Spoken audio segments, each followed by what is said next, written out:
Silakan duduk. Anda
Baik, Assalamualaikum warahmatullahi wabarakatuh. Baik, Bapak Ibu guru hebat yang sudah berada di sini, terima kasih atas kehadirannya. Yang terhormat juga Bapak Kepala Sekolah, Bapak Muhammad Soleh SPD MPD yang sudah berkenan hadir, terima kasih sudah menyempatkan dalam kegiatan aksi nyata diseminasi budaya positif di SMP Negeri 1 Warung Kondang. Baik Bapak Ibu, untuk menghemat waktu, marilah kita buka acara ini dengan membaca Bismillahirrahmanirrahim. Bismillahirrahmanirrahim. Baik Bapak Ibu, untuk menghemat waktu, adapun acara susunan acara kita pada kali ini adalah yang pertama, yaitu sambutan dari Bapak Kepala Sekolah, yaitu Bapak Muhammad SPD MPD. Kemudian nanti dilanjutkan ada materi dari Bapak Ibu CGP, kemudian nanti ada break, kemudian nanti ada penutupan. Yang pertama dipersilakan yaitu sambutan dari Bapak Kepala Sekolah, Bapak Muhammad Soleh SPD MPD, dipersilakan.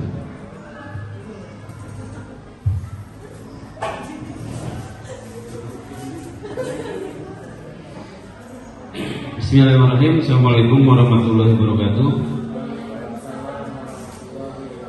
Bapak Ibu guru yang saya hormati, alhamdulillah pada pagi hari ini kita dapat berkumpul bersama-sama dalam rangka kegiatan aksi nyata diseminasi budaya positif di SMP 1 Warung Kondang yang akan disampaikan oleh Bapak Ibu CGP di SMP kita ini. Salawat atau salam mudah-mudahan dilimpahkan kepada junjungan kita Nabi Muhammad SAW. Bapak Ibu, kegiatan diseminasi ini adalah salah satu bagian dari proses yang harus ditempuh oleh para calon guru penggerak. Nah, pada kenyataannya aksi nyata ini memang harus ditularkan. Jadi apa yang Bapak Ibu menjadikan satu pemikiran itu harus disampaikan kepada Bapak Ibu guru yang lain untuk nantinya diaplikasikan dalam kegiatan sehari-hari. Karena kalau tidak didiseminasikan, maka rekan-rekan yang lain tidak akan tahu aksi nyata apa yang disampaikan oleh Bapak Ibu dan apa yang harus dikembangkan di sekolah ini. Nah, yang menjadi kita harus pahami adalah bagaimana budaya positif nanti yang akan disampaikan oleh Bapak Ibu calon guru penggerak ini dan pada akhirnya bisa diaplikasikan dalam kehidupan sehari-hari. Maka pada kesempatan ini yang harus menghadiri kegiatan ini bukan hanya Bapak Ibu guru tetapi warga sekolah. Tetapi kalau warga sekolah dikumpulkan semua itu tidak memungkinkan, maka di sini yang hadir perwakilan-perwakilan baik dari unsur pendidik maupun tenaga kependidikan. Oleh sebab itu saya harapkan nanti Bapak Ibu CGP yang menyampaikan materi silakan rekan-rekan sampaikan apa yang menjadi aksi nyatanya kepada rekan-rekan yang lain dan pada akhirnya nanti rekan-rekan yang lain juga bisa mengaplikasikan, menularkan kepada warga sekolah baik kepada Bapak Ibu guru dan tenaga pendidik, kependidikan dan kepada siswa. Ya, karena tidak mungkin budaya positif ini hanya oleh Bapak Ibu guru saja atau dengan tata usaha dan karya, tetapi siswa yang lain juga harus bisa melaksanakan. Itu akan menjadi budaya. Kalau budaya itu berarti kebiasaan yang harus dilakukan oleh warga sekolah yang baiknya. Nah, yang disebut warga sekolah itu bukan hanya pendidik dan tenaga pendidikan, tapi termasuk dari siswa, bahkan orang tua. Orang tua juga harus tahu budaya apa yang dikembangkan di sekolah ini. Itu kan menjadikan kebiasaan satu kesatuan. Bapak Ibu sekalian, nanti tolong diinventarisir, poin-poinnya dicatat, nanti dilaporkan ke saya. Kita nanti jadikan satu ketentuan aturan sekolah, bahkan nanti bisa disambungkan kepada visi misi dan program sekolah. Jadi aksi nyata ini banyaklah sebenarnya Bapak Ibu gagasan-gagasan ini, tetapi ini cara untuk mengeluarkan gagasan dari Bapak Ibu, dan gagasan itu harus diketahui oleh semua. Jadi contoh begini, salah satu Bapak Ibu punya inisiatif atau punya kemampuan yang lebih dibandingkan yang lain, tapi kalau kemampuan itu tidak dimunculkan, maka orang lain tidak akan tahu. Jadi justru di sinilah harus mendorong, mungkin saya sebagai kepala sekolah harus mendorong dari individu-individu Bapak Ibu itu apa kelebihannya. Nah, kelebihan itu harus dimunculkan. Siswa juga sama kan di kelas, tidak semua pintar, tidak semua, tapi kemampuannya misalkan di satu kelas ada yang mampu berpuisi, membacakan puisi. Nah, karakternya itu, kemampuannya itu harus dimunculkan sehingga tiap wali kelas bisa misalkan nanti ayo lomba ikuti supaya yang lain tahu. Nah, Bapak Ibu juga sama. Dari sekian 10 orang ini mungkin tidak sama kemampuannya. Nah, kemampuan itulah Bapak Ibu harus ditonjolkan supaya orang lain tahu. Itu akan menjadikan nanti kalau diketahui orang yang lain dianggap bagus, dijadikan program sekolah, maka akan menjadi budaya di SMP Negeri 1 Warung. Itu mungkin yang dapat saya sampaikan. Bapak Ibu, selamat melaksanakan desiminasi. Mudah-mudahan menghasilkan produk yang bagus, yang bisa diterapkan di sekolah, dan pada akhirnya nanti bisa dijadikan salah satu budaya positif yang ada di SMP 1 Warung. Itu saja, terima kasih. Dengan mengucapkan bismillahirrahmanirrahim, kegiatan aksi nyata desiminasi budaya positif di SMP Negeri 1 Warung saya nyatakan dibuka. Terima kasih. Assalamualaikum warahmatullahi wabarakatuh.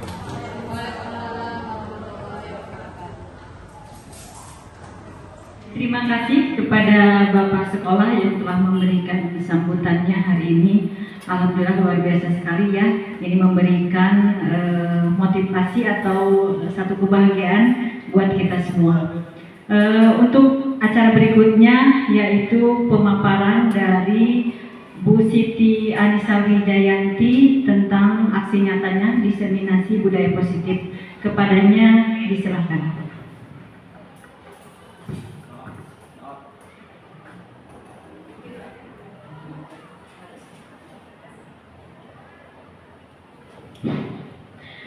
Assalamualaikum warahmatullahi wabarakatuh. Sebelumnya saya mengucapkan terima kasih kepada moderator yang sudah mempersilahkan saya untuk mempresentasikan hasil aksi nyata diseminasi budaya positif. Terima kasih juga kepada Bapak Kepala Sekolah yang telah mendukung pada kegiatan ini. Perkenalkan, nama saya Siti Anissa Wijayanti, CGP Angkatan 11 dari SMP Negeri 1 Warung Kondang. Oke, saya presentasi terlebih dahulu untuk menyemangati kita akan melakukan ice breaking. Silakan Ibu Bapak untuk berdiri.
budaya positif, di sini ada perubahan paradigma belajar, disiplin positif, nilai-nilai kebajikan, motivasi perilaku manusia, keyakinan kelas, kebutuhan dasar manusia, 5 posisi kontrol, dan segitiga restitusi.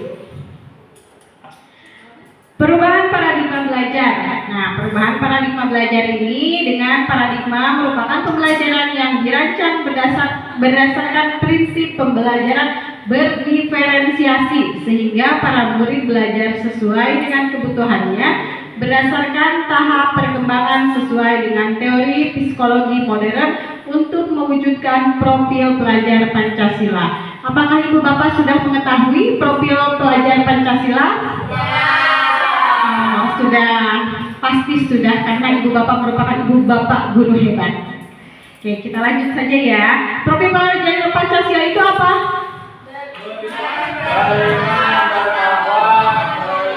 Ya, beriman bertakwa kepada Tuhan Yang Maha Esa, berkebinekaan global, bergotong royong, kreatif, bernalar diri dan mandiri. Oke, miskonsepsi tentang teori kontrol ya. Yang di sini menurut Dr. William Kleiser dalam kontrol teori yang dinamakan choice theory. Nah, ada ilusi guru mengontrol murid, ilusi bahwa semua penguatan positif efektif dan bermanfaat, ilusi bahwa kritik dan membuat rasa bersalah mampu menguatkan karakter, ilusi bahwa orang dewasa berhak memaksa. Kemudian, untuk mengubah paradigma stimulus respon menjadi pendekatan teori kontrol, yang pertama itu ada stimulus respon. Nah, teori kontrolnya itu misalkan realitas kebutuhan kita sama. Untuk teori kontrolnya realitas atau kebutuhan kita berbeda. Kalau kita mencoba mengubah orang agar berpandangan sama dengan kita, maka untuk teori kontrolnya kita berusaha memahami pandangan orang lain tentang dunia.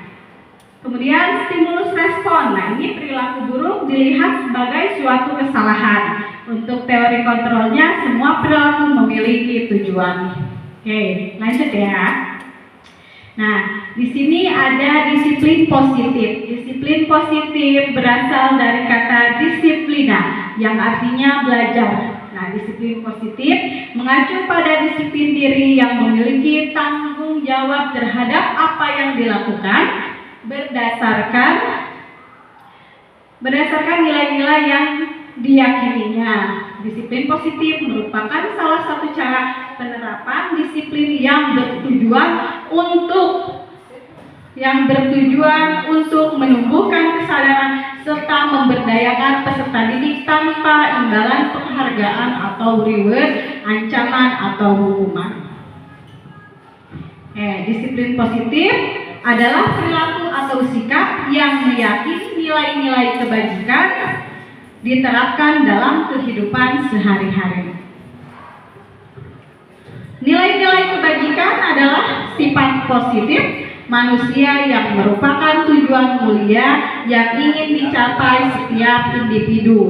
Nilai-nilai tersebut bersifat universal dan lintas bahasa, agama maupun latar belakang.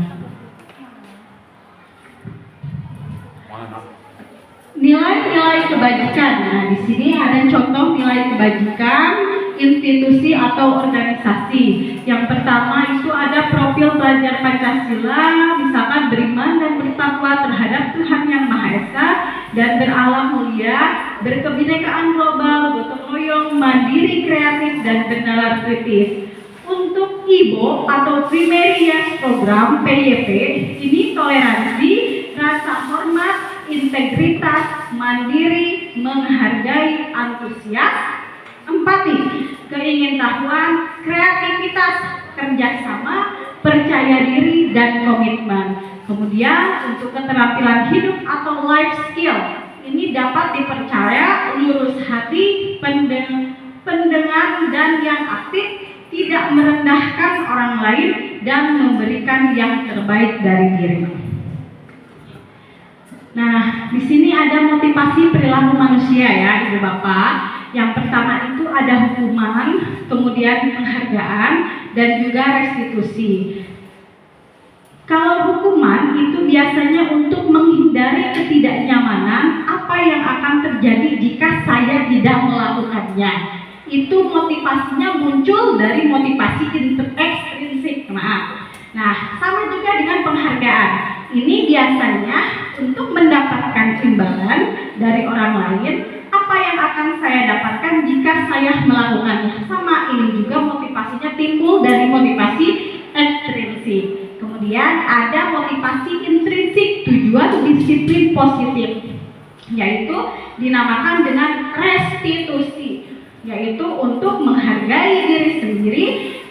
Dia akan melakukan, saya akan menjadi orang seperti apa jika saya melakukannya. Nah, di sini perbedaan dari hukuman, konsekuensi, dan restitusi. Kalau hukuman itu tidak terencana dan sifatnya tiba-tiba, kemudian bersifat satu arah, murid tidak tahu apa yang akan terjadi. Kalau kemudian berupa hukuman fisik atau psikis, nah itu untuk hukuman. Untuk konsekuensi biasanya terencana atau disepakati sesuai aturan. Kemudian bisa bersumber dari dua arah, murid tahu apa konsekuensi dari aturan yang dilanggar. Dan untuk restitusi itu merupakan proses menciptakan kondisi bagi murid untuk memperbaiki kesalahan. Proses kolaboratif yang mengajarkan murid untuk mencari solusi sendiri.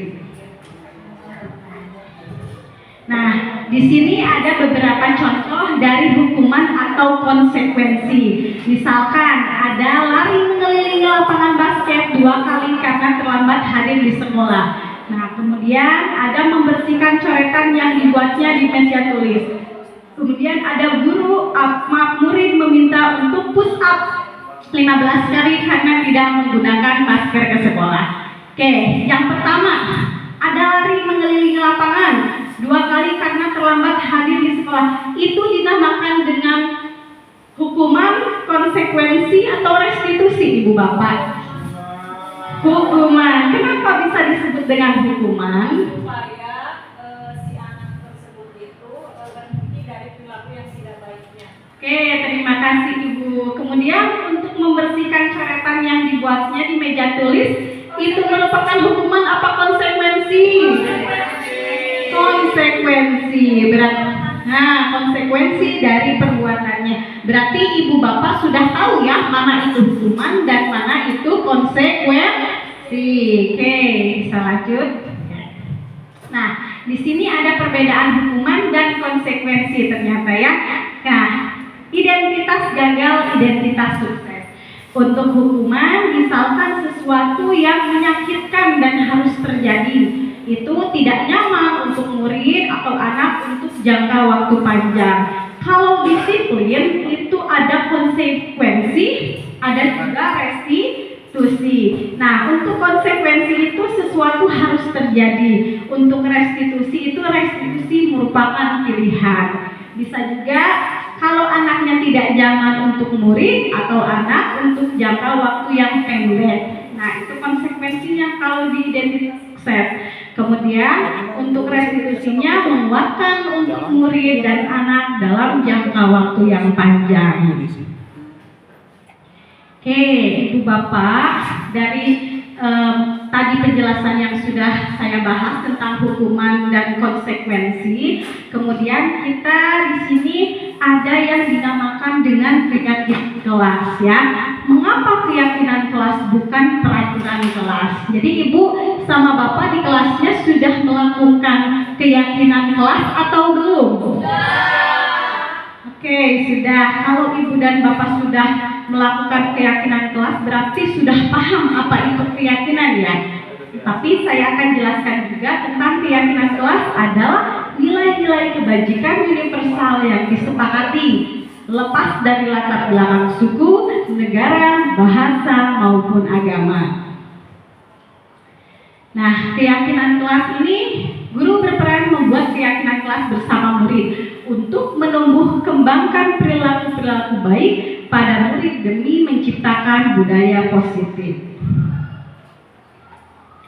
Nah, pembentukan keyakinan kelas ini bisa bersifat abstrak, berupa pernyataan universal, dibuat dalam pernyataan positif, sedikit saja agar mudah diingat, kemudian sesuai dengan kondisi kelas dan sekolah sehingga mudah diterapkan. Dan yang terakhir, semua warga sekolah dan warga kelas dilibatkan saat membuat keyakinan kelas.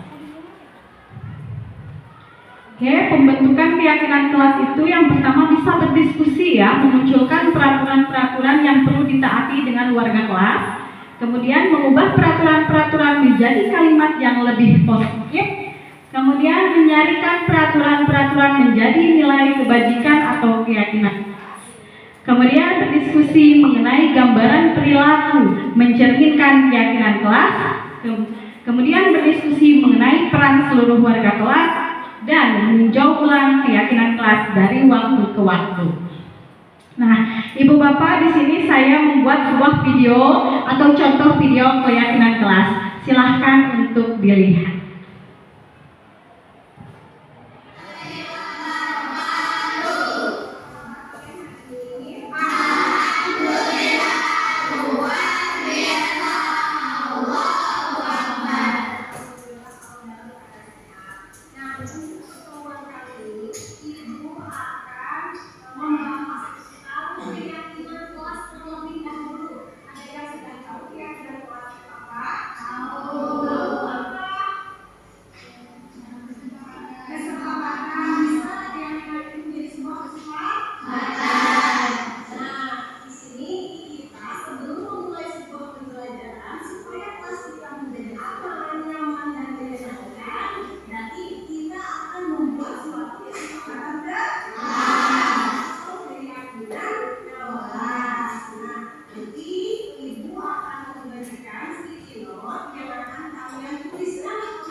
buat untuk membuat keyakinan kelas.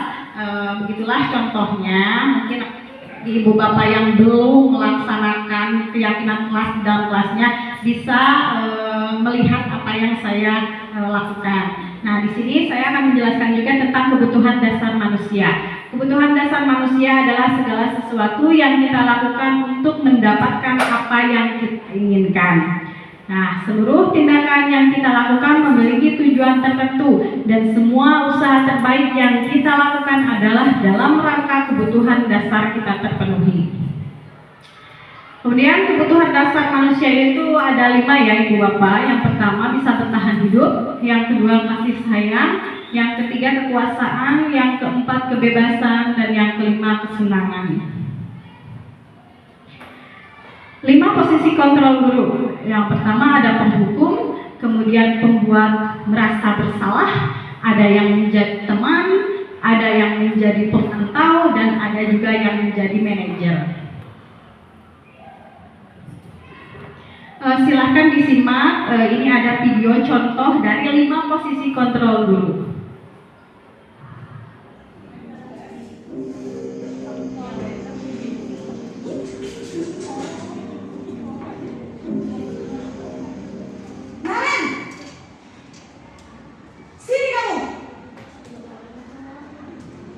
Selamat pagi, Bu. Selalu terlambat. Kamu deh, pasti terlambat. Maaf, Bu. Saya Apa? Apa coba? Alasan kamu apa lagi? Kapan sih kamu tidak terlambat? Malas sekali ya kamu jadi anak. saya Dasar pemalas. Gak kapok-kapok sih kamu. Sudah berapa kali terlambat? Sana, kamu keliling lapangan basket 2 kali. kenapa saya harus keliling lapangan basket, Bu? Kenapa? Kamu melawan ibu? Berani-beraninya jawab. Sudah terlambat, masih berani jawab pula. Sekarang, keliling lapangan basket 5 kali sekalian. Biar kapok. Cepat. Pergi sana ke lapangan basket. Posisi penghukum biasanya berbicara dengan nada tinggi, menghardik, menunjuk-nunjuk, menyakiti, dan menyindir. Hukuman bisa berupa fisik maupun psikis. Ibu dan bapak guru hebat. Dampak yang terjadi pada murid ketika guru berada pada posisi penghukum adalah murid cenderung akan memberontak, bahkan menyimpan dendam.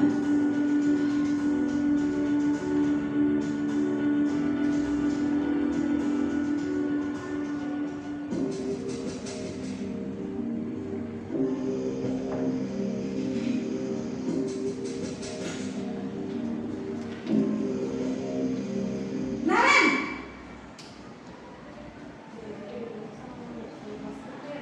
Selamat pagi, Bu. Naren. Kamu kenapa terlambat lagi, nak? Ya Tuhan, Naren. Kamu senang ya bikin ibu susah ya? Kalau kamu terlambat lagi, nanti ibu yang ditegur bapak kepala sekolah, nak. Disangka ibu tidak bisa membina kamu. Duh, gimana ini?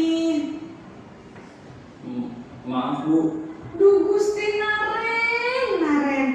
Kamu suka ya kalau ibu tegur bapak kepala sekolah? Terus, sekarang ibu harus tulis apa ini di buku absen? Ini kamu sudah sering terlambat loh. Ibu harus apa coba? Maaf, Bu. Maaf sekali. Ya sudah, lain kali jangan bikin ibu susah lagi ya nak ya. Ibu tidak akan kuat lagi kalau kamu begini terus. Bisa jantungan kalau ibu tegur bapak kepala sekolah. Sana cepat ke kelas. Maaf ya, Bu. Maaf sekali. Posisi membuat rasa bersalah berbicara dengan nada tenang, cenderung lembut, namun kata-kata yang diutarakan membuat murid merasa menjadi orang yang gagal, memandang buruk dirinya sendiri, merasa tidak berharga, dan tidak sanggup membahagiakan orang lain. Ketika guru mengambil posisi pembuat rasa bersalah, murid akan menganggap dirinya yang bersalah dan ia akan menyimpan emosi negatif tersebut di dalam dirinya.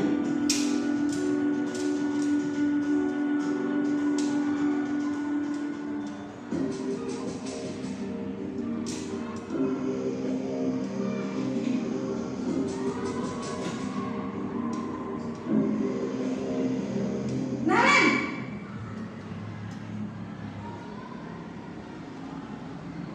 Selamat pagi Bu. wah, sudah jam berapa ini nak? Terlambat lagi ya sayang. Iya Bu, habis ibu saya lupa membangunkan saya Bu. Kamu malah menyalahkan ibu kamu. Kamu bukannya anak yang larinya paling kencang. Kok terlambat sih? Iya Bu, saya memang terlambat bangun tadi. Jadi biarpun saya lari kencang, tetap gak kekejar Bu. Ya sudah sana. Nanti lain kali larinya lebih kencang lagi ya. Biar gak terlambat lagi. Bikin seneng ibu. Demi ibu. Bisa kan? Bisa lah Bu. Ya sudah sana masuk kelas. Ibu beresin urusan absen kamu. Kamu ini ada-ada saja. Dalam posisi teman, guru berbicara dengan nada suara ramah, akrab, cenderung bersendal gurau untuk menjaga suasana tetap santai. Murid akan merasa senang, aman, dan akrab dengan guru. Identitas yang tercipta adalah identitas sukses atau berhasil. Namun, perlu diingat, karena ini masih dorongan eksternal, maka ada faktor ketergantungan dari murid kepada orang tertentu. Di sini guru absennya, sehingga di lain waktu murid bisa berperilaku baik, namun hanya kepada orang-orang tertentu saja.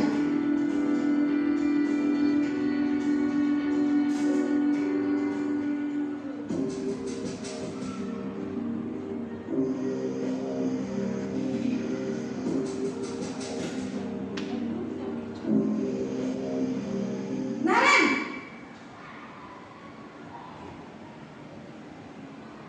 Selamat pagi Bu. Naren, apa peraturan sekolah kita tentang jam berapa kita harus masuk sekolah, nak?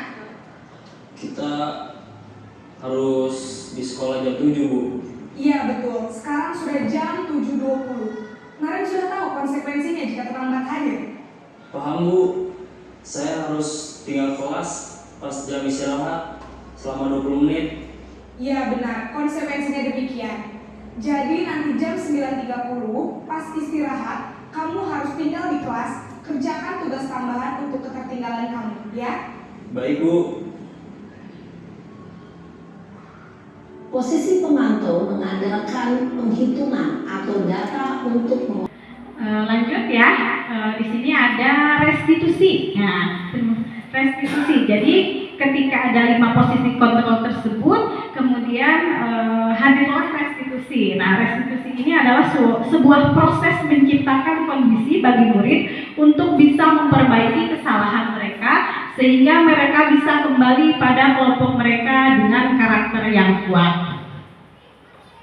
Nah, proses restitusi itu dibuat dalam sebuah segitiga atau segitiga restitusi. Yang pertama itu dia bisa menyanyikan keyakinan, kemudian menstabilkan identitas, dan yang ketiga validasi tindakan yang salah. Nah, menstabilkan identitas itu dibuat, prinsip membuat kesalahan adalah bagian dari proses pembelajaran menggeser identitas gagal ke identitas sukses. Ini membuat salah itu wajar ya. Contohnya ya, ibu bapak ya, contohnya. Jadi ibu bapak juga pernah melakukan kesalahan. Jadi kalau ibu bapak mengalami sebuah kasus dengan anak atau anak memiliki kasus, jadi proses penanganan ke anaknya itu dengan bahasa-bahasa sesuai dengan bahasa restitusi. Oke, lanjut. Nah, ini untuk validasi tindakan yang salah, ini biasanya prinsip setiap perilaku berupa memenuhi suatu kebutuhan tertentu. Misalkan, kamu pasti punya alasan mengapa melakukan hal seperti itu. Nah, gitu. Pasti anak itu ketika melakukan suatu kesalahan pasti memiliki alasan. Jadi jangan dulu menjudge anak seperti A, B, C, tapi harus dulu tanya dulu kenapa anak tersebut melakukan kesalahan. Oke, lanjut. Kemudian menanyakan keyakinan. Nah, di sini untuk menanyakan keyakinan itu ada prinsip teori kontrol bahwa pada dasarnya kita termotivasi secara intrinsik. Nah, di sini apa keyakinan kelas kita? Jadi pada siswa itu tanya ke anaknya, kenapa berbuat seperti itu? Kemudian apakah sudah melakukan keyakinan di kelas, sudah berdiskusi dengan gurunya, apa keyakinan yang sudah disepakatinya, gitu. Nah, di sini ada penerapan segitiga restitusi yang saya lakukan. Boleh Ibu Bapak menyimak dan menonton video saya.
video restitusi saya. Ini mungkin langsung ke acara selanjutnya, yaitu penutup. Jadi dalam penerapan program disiplin positif, hendaknya guru memiliki kompetensi kepribadian, profesional, dan sosial yang baik sehingga guru mampu merefleksi dirinya dalam posisi kontrol saat ini, bagaimana perjalanan dirinya sebagai among atau manajer yang menuntun murid-muridnya menjadi insan yang mandiri, merdeka, dan bertanggung jawab. Standar pendidikan nasional. Oke, terima kasih. Mungkin hanya itu yang dapat saya sampaikan. Wassalamualaikum warahmatullahi wabarakatuh. Oh ya, sebelumnya saya ingin membuka pertanyaan bagi Ibu Bapak yang mau bertanya. Silahkan untuk mengacungkan tangan. Ya, Ibu Yusi, mangga. Terima kasih Bu Anissa pemaparannya tentang diseminasi budaya positif, luar biasa ya, sangat bermanfaat bagi Bapak Ibu guru hebat yang berada di sini. Saya mau bertanya Bu Anissa, apa tantangan yang mungkin dihadapi dalam menciptakan budaya positif di sekolah? Itu aja Bu Anissa cekap. Terima kasih Bu Yusi. Mungkin untuk tantangannya karena memang di sekolah itu berbagai macam latar belakangnya Bu ya, berbagai macam latar belakang, berbagai macam karakter, berbagai macam sikap dan perbedaan. Maka mungkin tantangannya kita harus bisa mengkolaborasikan antara apa yang kita tujuankan tentang budaya positif tersebut sehingga guru maupun siswa dapat berkolaborasi membentuk suatu keyakinan kelas atau suatu lingkungan yang memiliki nilai-nilai yang positif. Mungkin itu yang dapat saya sampaikan dan mungkin juga Ibu tidak puas dengan apa yang saya jawab. Ya, terima kasih Ibu Yusi. Mungkin hanya itu yang dapat saya sampaikan. Terima kasih, kurang dan lebihnya mohon maaf. Wassalamualaikum warahmatullahi wabarakatuh.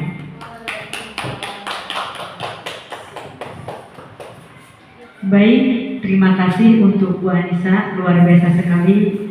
Mudah-mudahan apa yang disampaikan oleh Bu Anissa tentang diseminasi budaya positif mudah-mudahan bisa bermanfaat ya buat kita, nanti bisa kita imbaskan ya di sekolah kita. Baik, sekali lagi aplausnya untuk teman kita Bu Anissa. Terima kasih. Mungkin itu yang bisa dapat saya sampaikan. Billahi taufik wa hidayah. Assalamualaikum warahmatullahi wabarakatuh.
Dari kesepakatan kelas yang sudah kita buat, yang pertama di sini ada poin kedisiplinan. Nah, kedisiplinan itu toleransi masuk 5 menit sebelum waktu pembelajaran ya. Yang pertama ada disiplin. Kemudian yang kedua adalah menjaga kebersihan. Kemudian yang ketiga ada saling menghargai, saling menghormati dan menghargai ya, menghormati dan menghargai. Kemudian keempat, gunakan bahasa yang sopan. Bahasa yang sopan. Oke. Sepakat dengan kesepakatan kelas ini? Sepakat. Kesepakatan kelas kita yaitu kita tadi disiplin, menjaga kebersihan,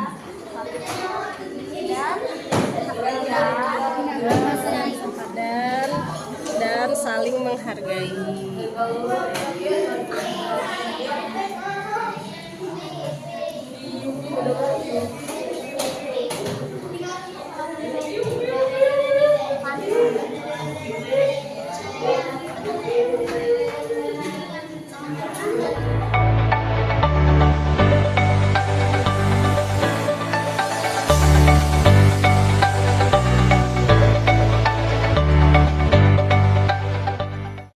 Anak-anak silahkan dibuka buku paketnya. Halaman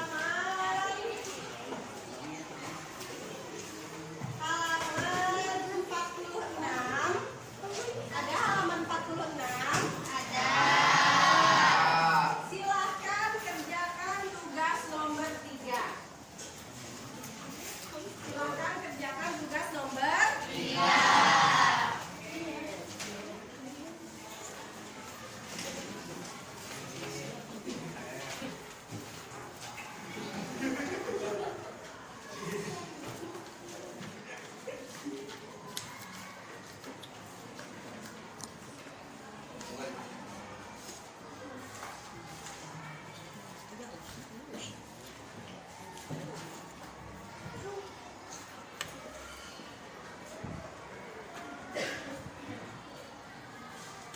Teddy, kenapa tidur?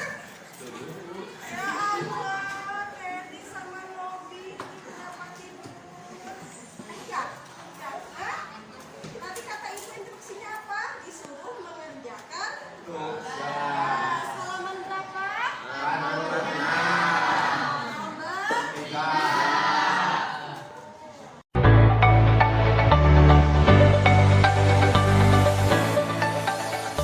Waalaikumsalam.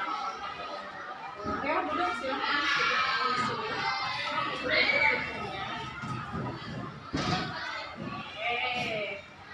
Nobi dan Teddy ya sudah tahu kenapa ibu panggil ke sini? Karena tidur di dalam kelas. Karena tidur di Oke. Karena tadi kalian tidur di dalam kelas ketika jam pelajaran. Nah, itu oke. Menurut Teddy dan Nobi, apakah tidur di dalam kelas itu baik? Nah, oke. Ini setiap orang pasti melakukan kesalahan ya.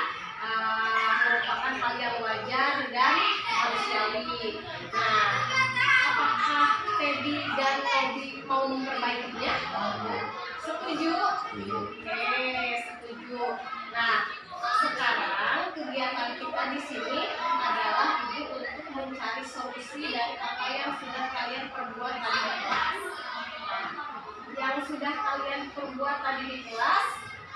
Oke, apakah tidur di dalam kelas itu sudah menjadi keyakinan kelas kita? Terus?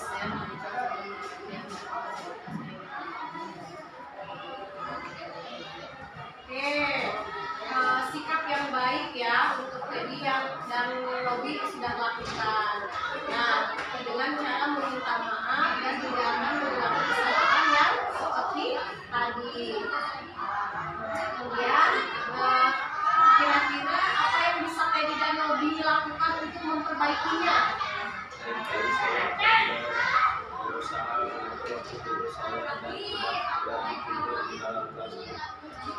Oke, baik.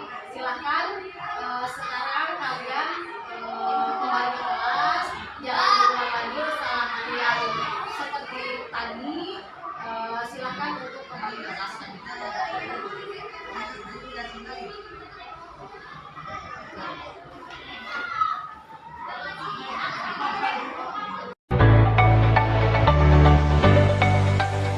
Assalamualaikum warahmatullahi wabarakatuh.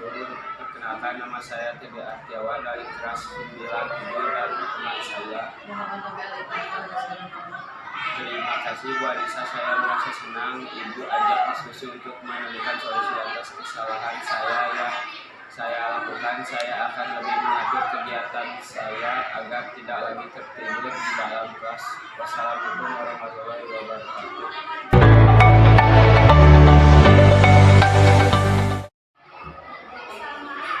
Waalaikumsalam warahmatullahi wabarakatuh. Silahkan masuk, Mbak.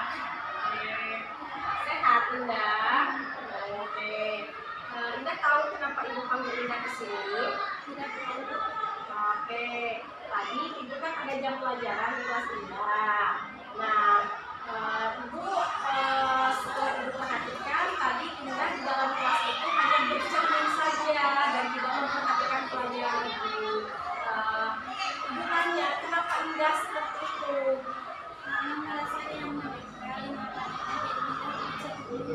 Jadi Indah bercermin. Indah tahu kesepakatan kelas kita apa? Nah, coba kesepakatan kelas kita apa? Tidak boleh memanfaatkan kesempatan membuat istirahat. Oke. Jadi intinya Ibu memanggil Indah ke sini. Ibu ingin berdiskusi dengan Indah dan mencari solusi apa yang tadi telah Indah perbuat. Nah, dari kesepakatan kelas itu kan tidak boleh membawa alat make up maupun make up. Nah, sekarang apa tindakan yang akan Indah lakukan untuk kedepannya?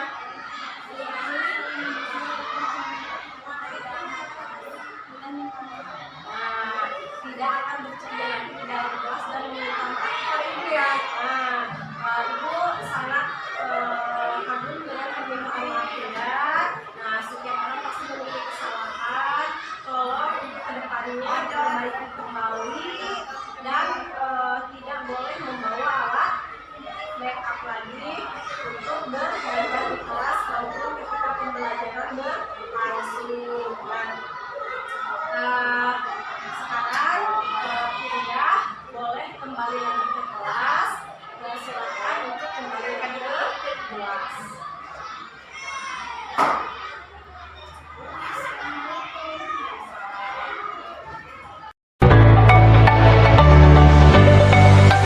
Assalamualaikum warahmatullahi wabarakatuh. Perkenalkan, nama saya Indah dari kelas 9. Terima kasih Bu Anissa. Saya merasa senang diajak diskusi untuk solusi atas kesalahan saya yang saya lakukan. Saya tidak akan